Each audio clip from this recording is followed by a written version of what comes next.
I was shocked to see just how dominant this professional Deadlock team is when going up against other professional players. Today, we're going to be doing a VOD review and analysis of Hydra Nation on the left, going up against Bottom Barrel on the right in a tournament known as Deadlock Fight Night. These teams feature some really good players that are high MMR, players that have played professionally in other games, such as Rocker, who played Apex Legends professionally, Hydration, who played Overwatch professionally, JC Stani, Valorant professional, and Young Calc, a Fortnite professional. So we got a little bit of everything.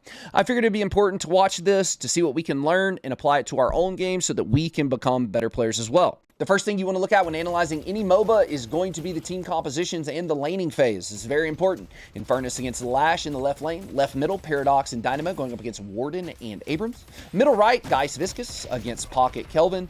And far right, Shiv going up against Wraith. First thing you're going to notice when people come to lane is they immediately want to push. Insane knock-up by Dynamo pretty much wins them the game.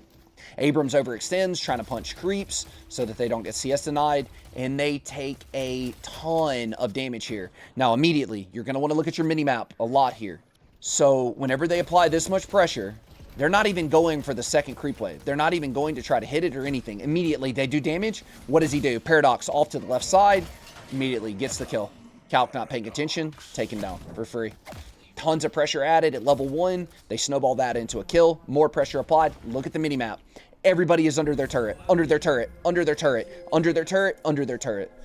This is a common theme throughout the game, is going to be constant pressure on your turrets across the map. So now we have kill advantage, we have item advantage, and another kill comes out just from the early poke. Paradox goes again to the left side through the veil and just shoots them on their shot and gets another kill. Gets parried here, but it leads to another kill. They're just playing this absolutely beautifully. Again, look at the map. All three of the right lanes are all have them pushed under their turret. The only one that's not pushed is Infernus, but Infernus is full HP, just farming. Pulse grenade, just giving them no place to hide. Pressure coming down on this turret. There's also, if you look at the mini-map, the Geist Kelvin lane. They already have damage on that turret. They have that turret 1/4 down already. Pocket has to go over to gank the Shiv to try to help out his Wraith. So Pocket is already rotating around the map, losing out on farm by a good bit. Double stun comes in. He gets them away. So this is really bad for Bottom Barrel. They committed 3 people to this fight.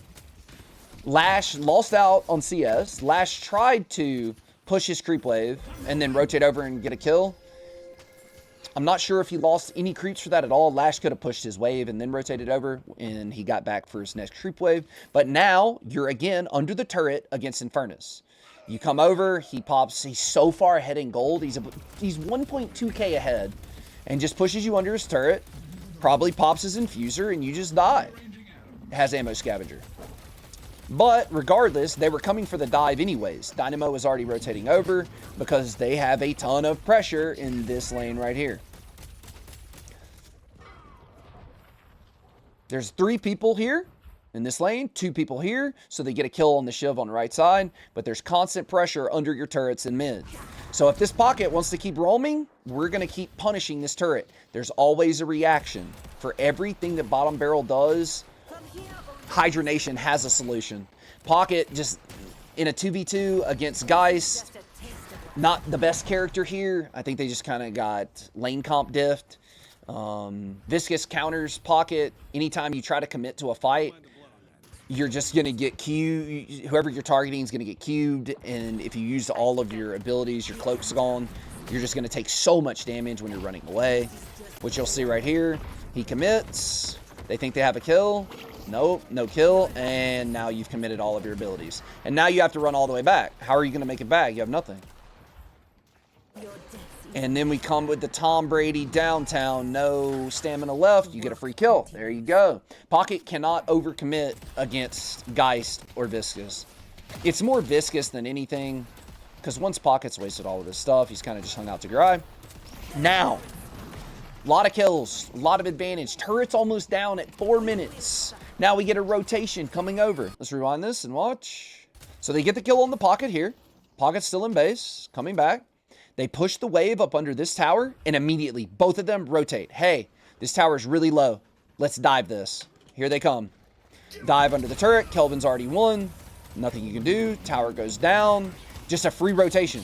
Always push your waves. Rotate. Get a gank if you can. A good response here from bottom barrel as they push their wave under, and then they rotate over as well to go for a kill. Except you're ganking Infernus, and Infernus uses one ability, and then you can't do anything. So that's the difference. Infernus doesn't die in his gank. Kelvin dies under his turret. They tried to make a response by ganking the Infernus. It didn't work out. More waste of time. More farm lost. Let's go back and watch the Geist, because the Geist and the Viscous, they do something interesting here in a second. So they got the turret down. We have 3 on blue side on the left. Yellow has 3 there, and blue has 4 in the left lane now. So they know, hey, they've got 4 in the left lane. We need to push this wave. And what they do here is very, very good. So they know that bottom barrel has pressure on the left side of the map. Hey, let's take their jungle. And we're going to do this together so that we can do it safe. Okay, which is very important here. Wraith pops the ult on him, but guess what? Teamwork makes the dream work. Buddy system, right? They don't get the kill, but just doing that together in their jungle. There's nothing they can do to combat this. Just really good macro play.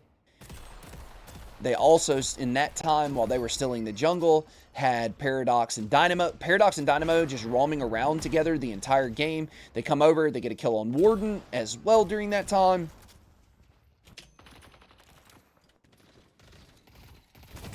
And now Lash just has to sit here and just take it. There's nothing you can really do at this point. You're down, what, 1,000 souls.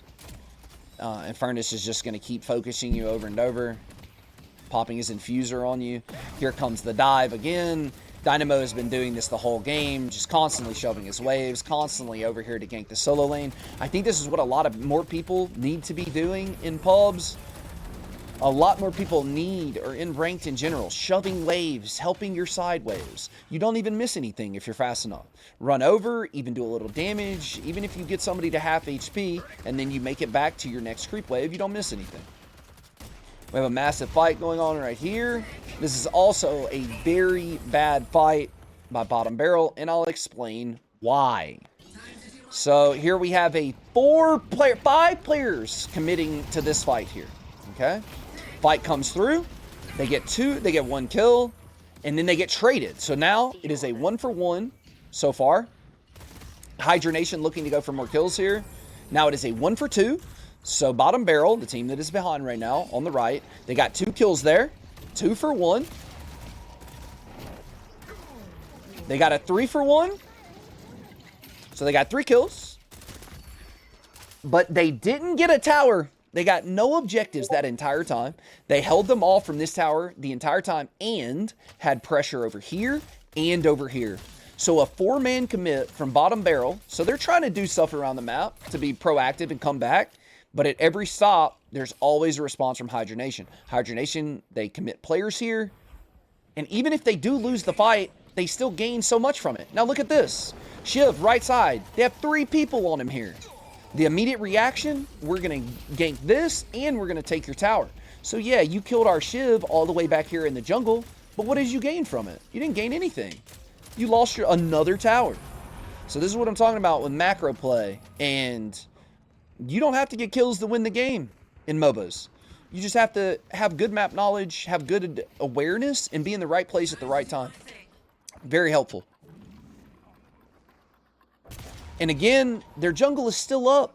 Hydra Nation has taken everything from the enemy's jungle, and they still have their jungle up as well. So a lot of people in pubs and ranked will lose map pressure to go farm their jungles. Whereas in competitive, the way these guys are playing is they are non-stop aggressing on your side of the map. They're allowing you no quarter. You're constantly going to be on under your turrets. Every play that you make, we're going to have a better response than you do macro-wise on the map. Let's fast forward a little bit. They have 3 here. Now we get a double TP left side. Maybe they thought they were getting ganked or something like that. All right, so now here we go with this again. 4-man left side of the map. You have Geist Viscous pushing middle left, and now they hear the call. So they know that there's 4 there now. Now Viscus is rotating over, and now you have a 4v4 when we have a 10,000 gold advantage. We? Like I'm on the team. Hydra Nation has a 10k gold lead. Abrams just gets really caught out of position.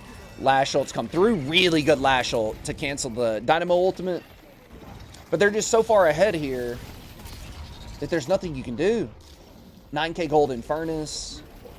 They have so much safety with Cube. It's very hard to commit to a team fight against them. Nice little punch. Paradox, this character is unbelievably powerful in competitive play. So you get that massive team fight right there. So hey, we have a 10k gold lead. Why would we not take this fight?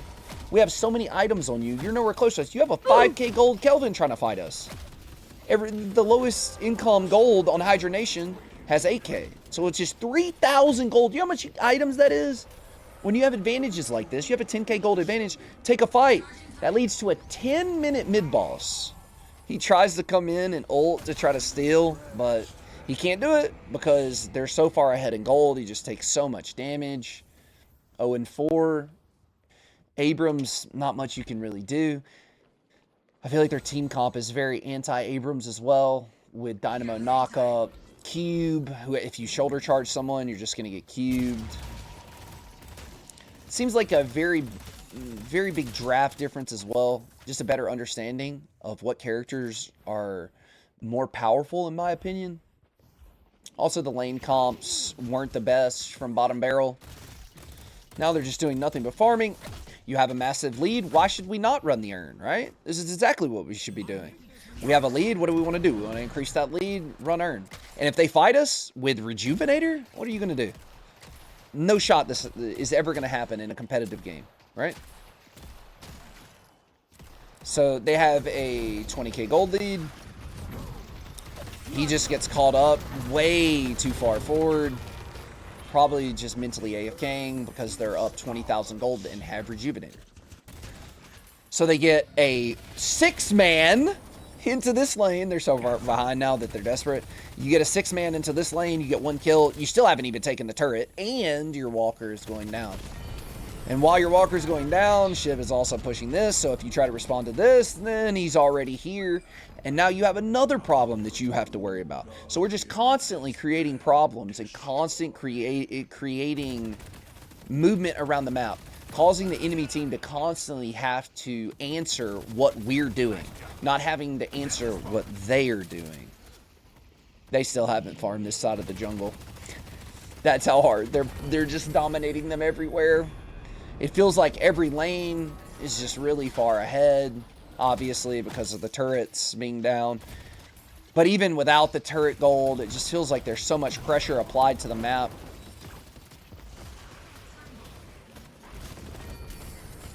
You have a 3-man take down this. All of your walkers are gone. And from here, if there was a surrender button, this might be the first ever competitive game that has been surrendered. You are down 40,000 gold at 13 minutes, and they have Rejuvenator. I might quit competitive Deadlock if I was in this game. So there's just going to be some farming, nothing really going on. They have Rejuvenator. They're taking all of their jungle camps, starving them to death, even though they have a 40k gold lead, constantly looking for ways to snowball your lead even more. Now, in ranked, people could throw this game.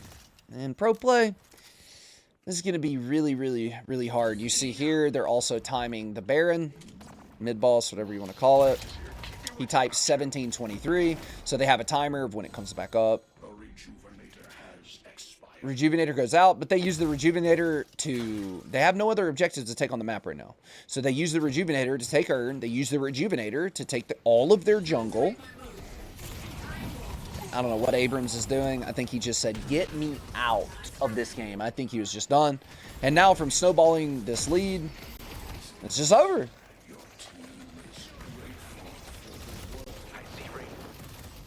I think the only thing this game that Bottom Barrel could have done, have different lane compositions. You need to have stronger lanes that are better early in the game. I don't think you can ever let these two characters go through together. Now, there is only 1 ban per team. So this Hydra Nation banned Bebop. because Wall-X has like 1,000 games on Bebop, so they just don't even want to deal with it.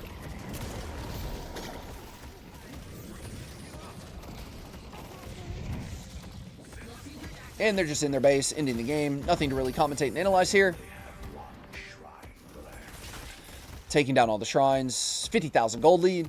And that's pretty much it. There's no reason to watch the end of the game because that's it. This is a professional game against other pro players. And this team just seems like they are really, really far ahead, understanding the laning phase of the game, understanding how to apply map pressure. And it was really impressive to see.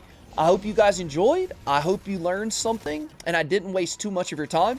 I stream daily, twitch.tv/THump, and I will be uploading content pretty much daily on Deadlock. So if you enjoyed the content, you learned anything, please be sure to like, comment, subscribe. I'll be responding to comments. I appreciate it. Thank you for taking the time to spend it with me, and I'll catch you guys on the next one. Bye!